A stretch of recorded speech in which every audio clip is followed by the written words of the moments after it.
ازل سے لے کر کے اب تک انسانیت کی ایک تاریخ رہی ہے، اور وہ یہ ہے کہ ایک طبقہ وہ حاکم ہوتا ہے اور دوسرا طبقہ محکوم ہوتا ہے، اور ہمیشہ ظالم وہ یہ ہے کہ مظلوموں کو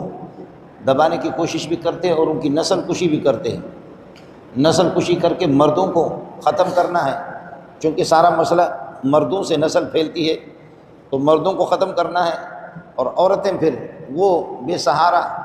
اور اسی طریقے پر کمزور قسم کی مخلوق ہے، تو ان کو پھر جس طریقے پر وہ استعمال کرے۔ مسئلہ مردوں کی نسل کشی، مردوں کو ان کو ختم کر دے۔ اور یہ بھی عجیب یعنی فلسفہ ہے، یہ نیا فلسفہ نہیں ہے، پرانا فلسفہ ہے۔ وہ یہ ہے کہ حکومت کے لیے ضروری ہے، حکومت کرنے کے لیے کہ عوام کو اور پبلک کو تقسیم کر دو، کچھ کو آپ یہ ہے کہ سر پہ چڑھا دو اور کچھ کو یہ ہے کہ محکوم بنا دو، اور عوام میں خود عوام کو آپس میں لڑا دو، ان کے طبقات قائم کر دو، افسران بالا اور اوپر کے جو حضرات ہیں وہ ایک طبقاتی نظام بنا دے۔ اس نظام کے اندر یہ ہے کہ یہ برتاؤ کرے بعض کے ساتھ، جیسے کہ ستیلے ماں کا سلوک ہوتا ہے، سوکھن کا سلوک ان کے ساتھ کریں، اور لوگوں کو آپس میں اختلاف ان کے پیدا کرا دیں، تو پھر آپ کی حکومت ٹھیک ٹھاک رہے گی، آپ کی حکومت یہ کہ ٹھیک ٹھاک رہے گی۔ یہ فلسفہ یہ نیا فلسفہ نہیں ہے، انگریز نے بھی وہ اس فلسفے کو خوب ہمارے لوگوں کو پڑھایا ہے۔ جہاں جہاں نام نہاد قسم کے مسلمان اور نام نہاد قسم کے حکمران جو کہ مسلم اور مسلم ممالک، وہ بھی اس فلسفے کو اپنانے کی کوشش نہیں کرتے ہیں، اور اس طریقے کو کہ بھائی ہمیں اللہ کے سامنے اس طریقے پر ہمیں پیش ہونا ہے، اللہ کے روبرو ہم کس حالت میں ہمیں جانا ہے، اس کی کوشش نہیں ہوتی ہے۔ یہ کوشش ہوتی ہے کہ 4 دن کی یہ زندگی یہ کسی نہ کسی طریقے سے ترنوالا ہمیں مل جائے، ترنوالا ہمیں مل جائے۔ 4 دن کی زندگی میں حلال ہو یا حرام ہو، بہرحال ہمارے جہنم بھر جائے، اور ہماری خواہشات اور ہماری عیاشیاں اور ہماری یہ ہے کہ وہ یوں سمجھیے کہ خواہشات وہ ہم ان کو پورا کر لیں، ہماری حکمرانی کو حکمرانی ہماری رہے، اور عوام کو آپس میں لڑا دو۔ اور عوام میں جو لوگ خطرناک ہوتے ہیں، عوام میں جو لوگ خطرناک ہیں، جو ان کے لیے باعث ہلاکت ہے، ان کی حکومت کی تباہی کا ذریعہ بنیں گے، ان کو دباؤ اور ان کی نسل کشی کرو، کہ جو ان کی حکومت کے لیے خطرہ ہے ان کی نسل کشی کرو۔ بس مردوں کو مار دو،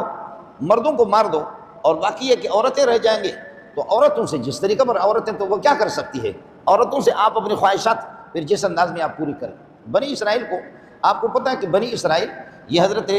اسحاق علیہ السلام، ابراہیم علیہ السلام اور یعقوب علیہ السلام، یوسف علیہ السلام کی نسل ہے، یہ انہی کی نسل ہے۔ اور یہ نسل ظاہر ہے کہ حضرت ابراہیم علیہ السلام، رسول پاک صلی اللہ علیہ وسلم خود انہی کی اولاد میں سے ہیں۔ حضرت ابراہیم علیہ السلام، اسحاق علیہ السلام، اسماعیل علیہ السلام، یعقوب علیہ السلام، یعقوب علیہ السلام کے 12 بیٹے، بنی اسرائیل انہی سے یہ سلسلہ چلا آ رہا ہے۔ اور بنی اسرائیل کے اندر انتہائی خوبصورتی ہوتی ہے، خوبصورت ہے، فلسطین کا علاقہ ہے، اصل ان کا علاقہ یہی فلسطین اور شام ہے، خوبصورتی بھی ان میں ہے، اور علاقہ بھی خوبصورت ہے، اور خود بھی وہ خوبصورت ہے۔ اور ظاہر ہے کہ جن کی خواتین وہ خوبصورت ہوں تو پھر عیاش بڑے لوگ وہ اپنی خواہشات ان سے پوری کر لیں۔ اس لیے حکومت کرنے کے لیے ضروری ہے کہ لوگوں کو آپس میں لڑاؤ، لوگوں کو آپس میں لڑاؤ، اور لڑا کر کے پھر آپ یہ کہ اگر لوگ عوام ایک ساتھ ہو جائیں گے، متفق ہو جائیں گے اور متحد ہو جائیں گے تو تیری حکومت کی خیر نہیں ہے۔ لہذا لوگوں کو تقسیم کرو، لوگوں کو تقسیم کر کے ان کو آپس میں لڑا دو، اور ایک آپ کے جو خاص قسم کے لوگ ہیں ان کو ہر قسم کے آپ یہ کہ انعامات سے نوازیں گے، اور باقی ہے کہ جو آپ کے خلاف ہیں ان کو دبائیں۔ جن سے آپ کو خطرہ ہے ان کی نسل کشی کریں،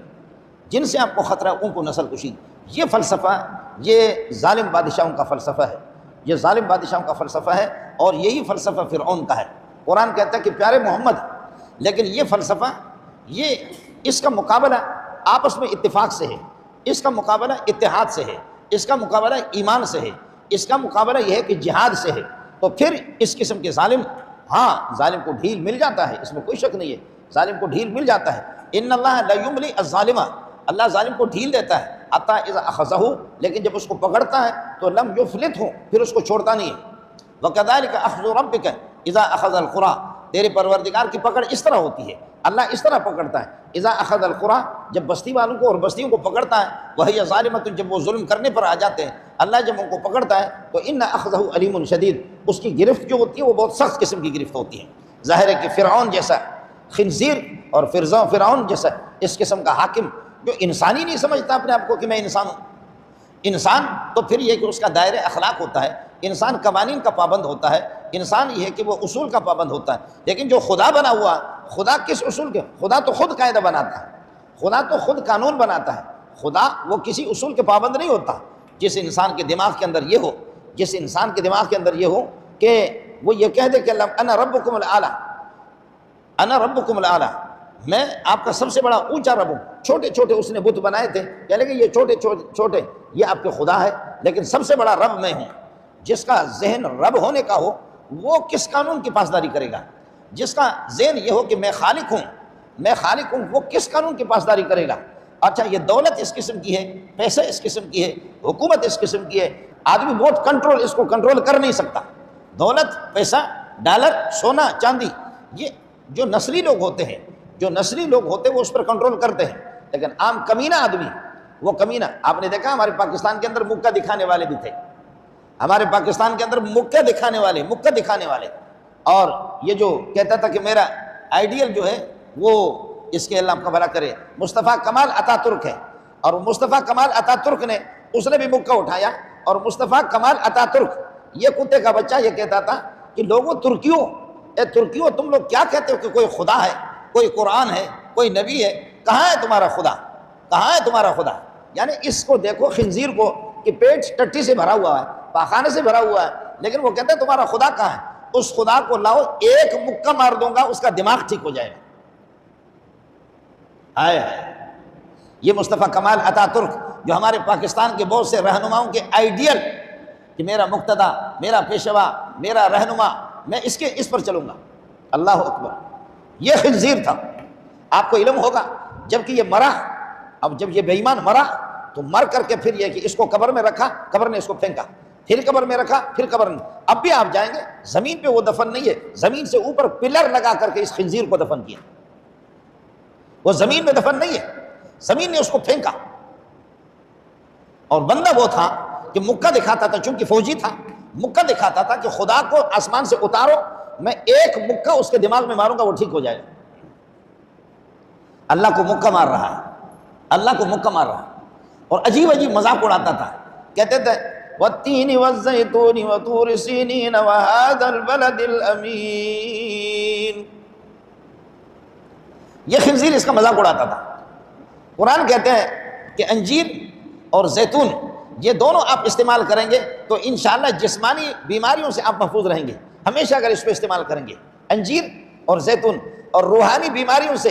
پوری امت کو، کائنات کو جو شفا ملی ہے روحانی امراض سے، روحانی بیماریوں سے، وہ ھذا البلد الامین، محمد تیرے مکہ شہر، اور اسی طریقے پر طور سینا جس میں تورات نازل ہوا۔